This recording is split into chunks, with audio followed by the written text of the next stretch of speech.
Following Robinson's initial appearance in court today, we did speak with a body language expert who has been part of hundreds of high-profile criminal cases across the globe. And some of the most compelling cases include Brian Kohberger, Lori Vallow Daybell, Casey Anthony, Karen Reed and Alec Baldwin, Scott Peterson, P. Diddy, Gypsy Rose Blanchard, Amber Heard, Prince Andrew, Nicholas Rossi, to prolific serial killers, Ted Bundy, John Wayne Gacy.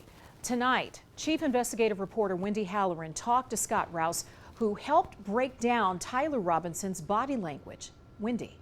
Well, Jamie and Mark, Scott Rouse dissected the nonverbal cues, analyzing gestures, expressions, and demeanor after Robinson learned prosecutors will seek the death penalty against him in the assassination of Charlie Kirk.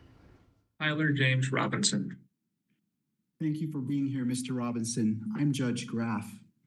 Tyler Robinson appearing virtually from the Utah County Jail in a suicide robe. It's really odd behavior for someone who should be stressed in that situation. Scott Rouse is a world-renowned behavior analyst and body language expert. He holds multiple certificates in advanced interrogation training and has trained alongside the FBI, Secret Service, U.S. military intelligence, and the Department of Defense. He serves as an expert consultant for law enforcement and the U.S. military, among others. I'm going to tell you from my experience what I see going on here. I asked him to analyze Robinson's demeanor. No big, deep breaths. We saw a couple of breaths that weren't deep breaths, but they were breaths from it looked like they were almost from boredom. So that was a little bit odd as well. Rouse says when he looks at people in situations like this, things like this, I look for the things that are missing, and those are all the things that are missing right out of the gate. And this is odd behavior for someone who theoretically should be fairly stressed at this point.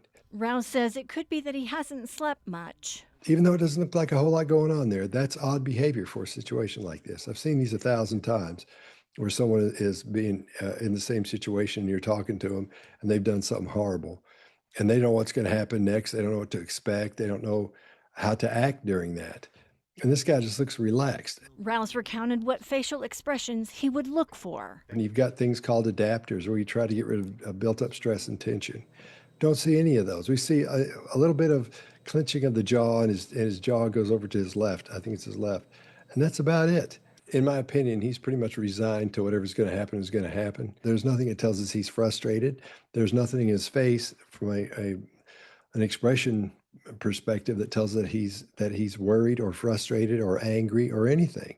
Rouse says there were no jerky, tense body movements, and he meticulously watched his eyes. We can't see his blink rate very well. The blink rate tells us if someone is concerned or thinking about something or is stressed about something, because your blink rate goes up a lot.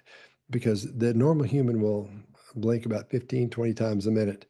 And from what I could tell, it was a low blink rate because I was catching maybe 10 times a minute. It wasn't a whole lot. So I think from an emotional standpoint, he's given up. Now, Rouse said if Robinson was concerned about something, his eyebrows would raise. He says he didn't see that happen at all in this hearing. Mark? All right, interesting.